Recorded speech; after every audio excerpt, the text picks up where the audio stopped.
Hello and welcome to another DLRP Roundup. Today we're going to talk about the returning show The Lion King Rhythms of Pride Lands, which is going to be at the Frontierland Theatre. We spoke about this show last year when it debuted at Disneyland Paris, also in the Frontierland Theatre. This year, obviously, there's been a global pandemic and a couple of things that have got in the way. However, you can reserve your place in line to view the show via the Line Bertie app. That's the app that everybody had a little bit of problem with when they had to book characters through it, and the show begins in 2 days from when I record this, which is August 15th, 2020, and once again you will be able to see the show in all its glory.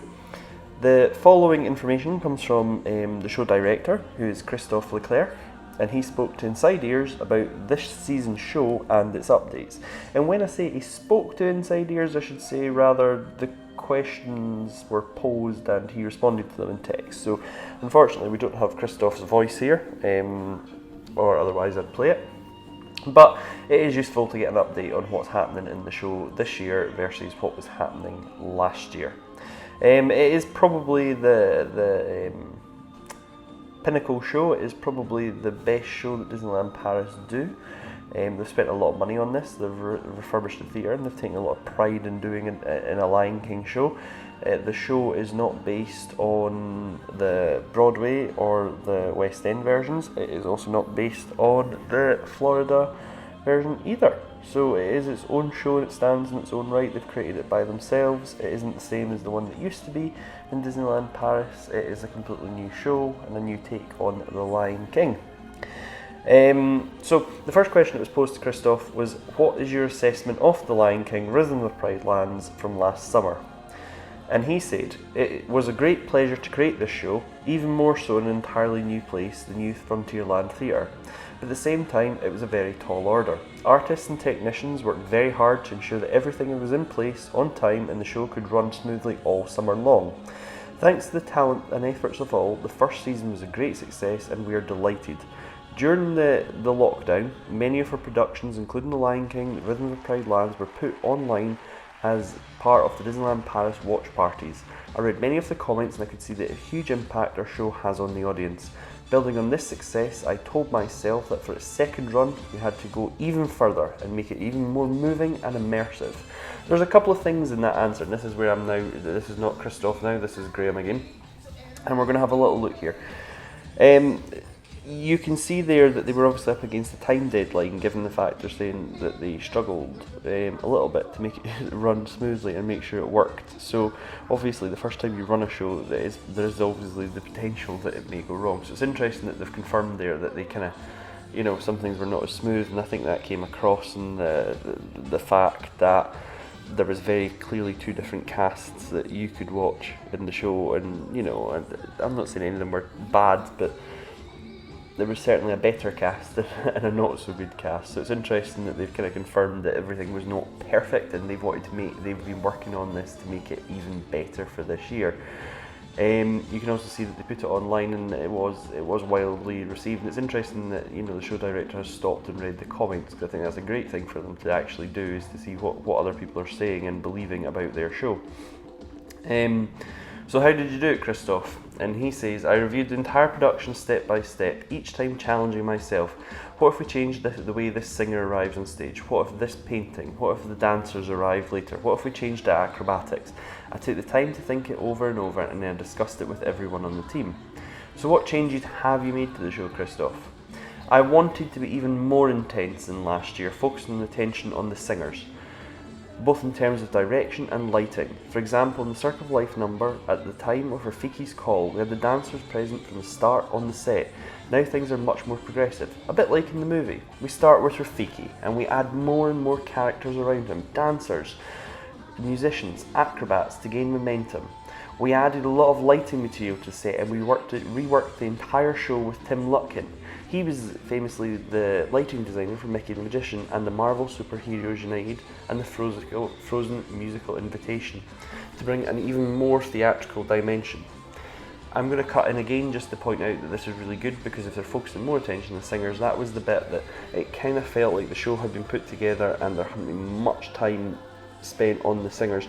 The lighting, I would say, was very, very good, and I remember being blown away by how good it is. But at the same time, Mickey and the Magician has a very dark and has a very verbose lighting that kind of illuminates through almost it's picked out quite well and feels more like a musical theatre than it does a typical sort of Disneyland Paris show. I would also say Marvel Super Heroes United carries that through because, again, if you remember the lighting configuration in that theatre, it uses the whole space, including the ceiling and the side walls and everything like that.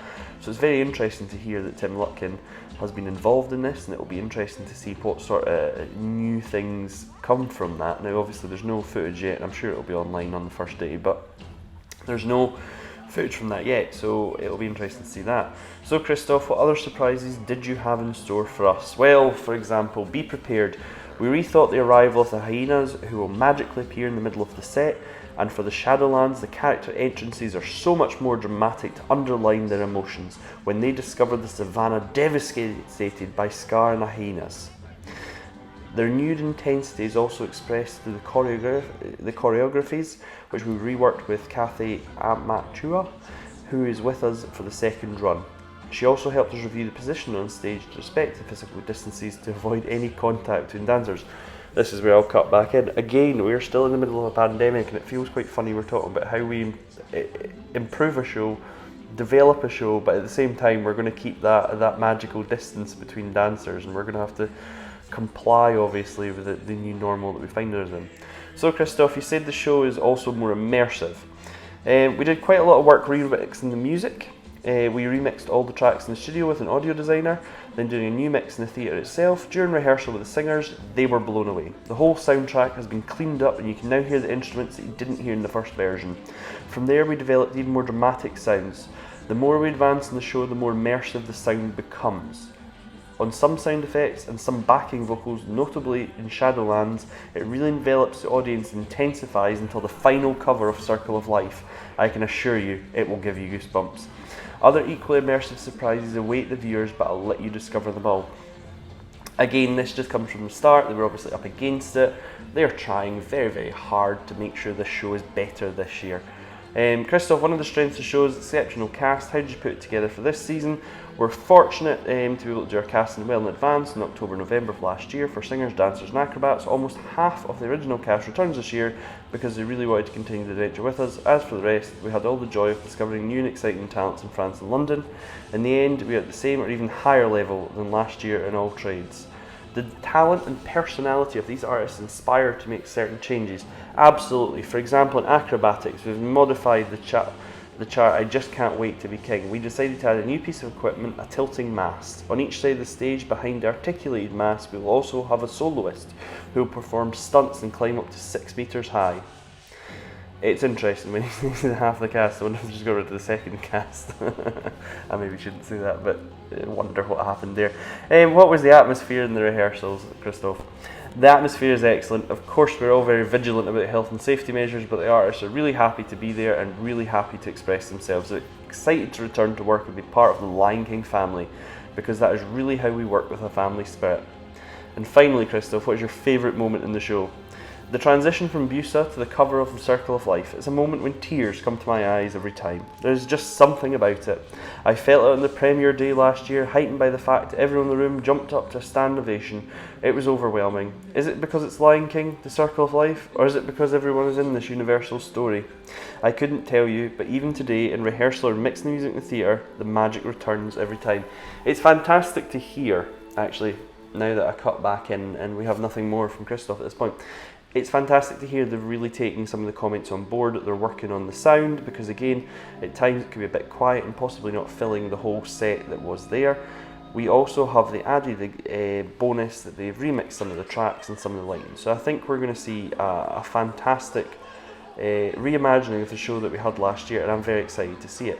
With any luck, I'll be able to go across to Disneyland Paris and see it. However, it's one of those things where there's an ongoing situation. I don't know if Scotland's going to allow me to go to Disneyland Paris or not. I don't know if I'm going to be able to do that without quarantining. Who knows, we could all be vaccinated next month. It's one of those odd things, but I can tell you one thing. I'm very, very excited for this show, and I really Really didn't enjoy queuing for it, but I really enjoyed the show when I got in. So the nice thing is if it's on the Line Bertie app, I almost don't see it as a bad thing because I'll be able to go and see the show now without having to stand in that awful long queue. Although I'd imagine it's going to be capacity constrained, so I hope Disneyland Paris have put on double the amount of shows or have done something to make sure we can see it. It opens in 2 days, and I am exceedingly excited to find out what people think. I've been Graham, and that's been a roundup. Goodbye.